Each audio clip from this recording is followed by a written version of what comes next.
I've been stabbed, I've been run over, and I've been thrown through windows. Violence is normal to me. This guy, he pulled out a shank and he cut her vagina from side to side. And do you mind telling us a little bit about your mental health? Paranoia was my best friend.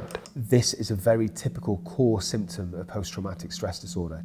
I always make sure that I've seen and scoped the whole area so I know what's going on. I know I can smash through that window and jump onto there and get out there.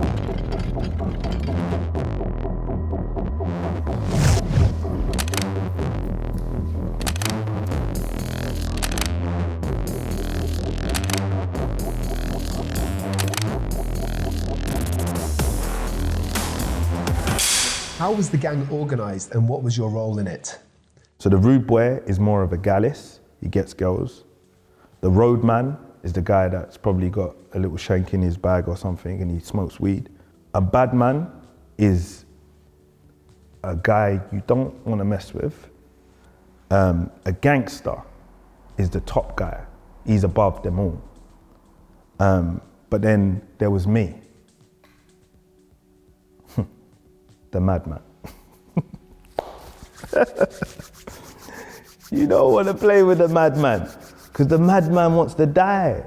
The madman don't want to live. Do you mind just talking us through what a typical sort of week would be like with this gang? Like, would you be sort of grinding or doing your criminal activities every single day, or did it come in bursts? How does it work? Every single day, I'd rob someone. Every single day without fail. That's how I was making my money. Like, if I'm on the bus, I'll rob the whole top of the bus, and then I'll go to the bottom of the bus, and then I'll jump out the back of the bus, and then I'll keep it moving. Like, I mean, my life was, I was entrenched in that lifestyle. I mean, every day, especially when I got into drugs and I had to feed my habit, like, it just got worse. So, do you mind telling us a couple of situations that you've witnessed, Okay. particularly harrowing or violent? I've been stabbed in my lip, I've been stabbed in my ear, I've been bricked in my head, and I've been bottled in my head. I've been bottled in my hands, in my arms, I've been run over, and I've been thrown through windows. And when you look back at it now, the kind of things that you're up to back then, how do you feel about it now? Do you feel remorse for the people you hurt? I feel that even my mind wasn't right, and I got so entrenched in that whole thing that I was at a war with something that was pretty much fake. But it wasn't too fake, in the sense of there's a lot of injustice that's going on in the world today, and I was up against that injustice. One thing that really struck me was that Sephton described numerous acts of violence, things that he witnessed, things that he was part of himself as the perpetrator and the victim. But he spoke about these in an almost callous, indifferent manner, which I think reflects the very fact that he's been desensitized to violence over time. And on top of that, it shows a lack of remorse. So another way of saying that is that I believe that Sephton wasn't socialized well. He didn't understand the difference between right or wrong. So do you mind telling us a little bit about your earlier life? How did you end up in a gang? Yeah, so from the ages of, I would say, 7, I was on the streets. I can just remember older boys giving me drugs, giving me things to go and take to other men. And I was groomed into a lifestyle. I was beat from a young age. Violence is normal to me. It's not a thing. What was it like to be that young and surrounded by older, potentially dangerous people? Were you scared of what was going on around you? I've seen women get abused and hurt. So I was dragged out of a house one time into another house, and this guy, he was having an argument with his baby mum, and he was saying, if I can't have you, nobody can have you. And he pulled out a shank and he cut her vagina from side to side. And I'm only around 13, 14 at his age. So I became desensitized to violence. Violence was not a thing. When you have somebody that is so unsupportive and vulnerable at such a young age, as well as being exposed to a high level of violence. This can really affect them mentally. So one of the ways that it can affect them is that it's quite hard for them to form a moral compass or know what societal norms would be. You were probably targeted by gang members who probably groomed you because they saw you as somebody that was a little bit isolated and a bit marginalised. First of all, I wasn't educated enough to even understand what was happening. I just needed to survive. I needed to make money. I needed to eat. You know, at times I was eating beans from a tin. So when these older boys are coming and saying, look, you can make £500, £200, £300, of course I'm gonna take it. This is a 10-year-old boy. How did you end up in prison the first time?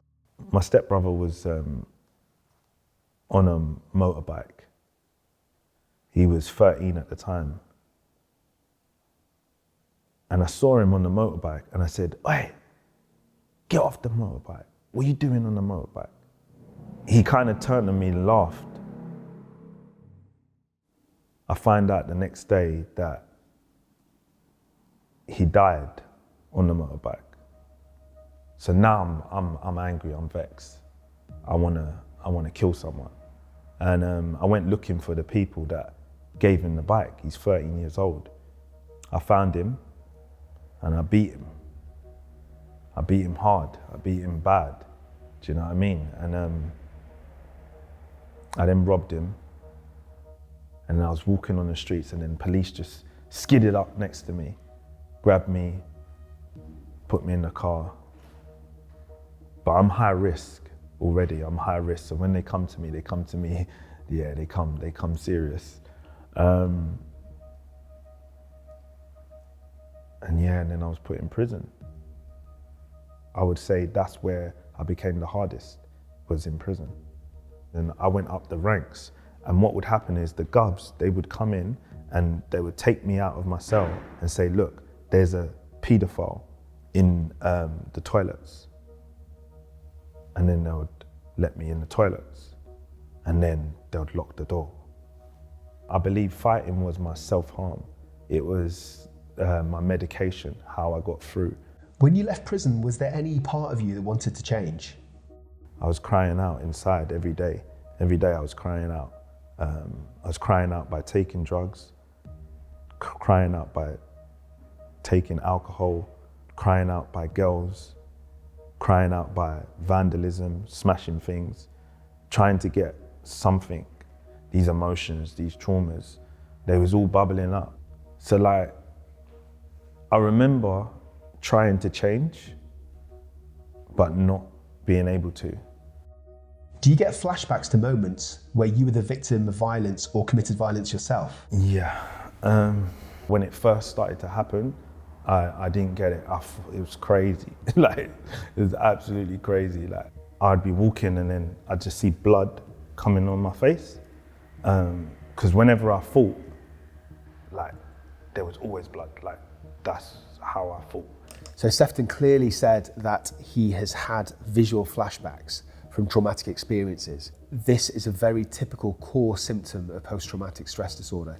It's reliving the experience, traumatic experiences from the past. It sounds like a lot of the experiences that you had might make you quite paranoid. Paranoia was my best friend. It was my best friend. It was the best thing that ever happened to me in that life.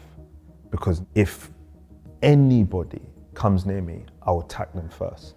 And that was my paranoia, but it protected me. But then there's another side to paranoia that eats you away. He said that paranoia was my best friend. And that completely makes sense. He needed this sense of paranoia for his own survival. So in my line of work, sometimes I see people with mental illnesses like psychosis, schizophrenia, who develop a paranoia.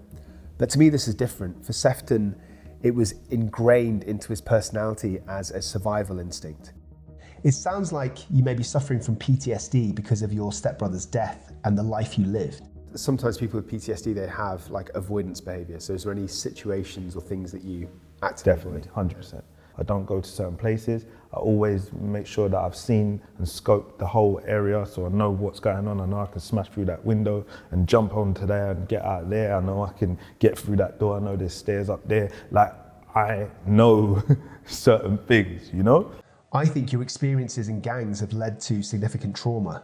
So in terms of your mental health, anxiety, depression, post-traumatic stress disorder, I think you've definitely got this diagnosis.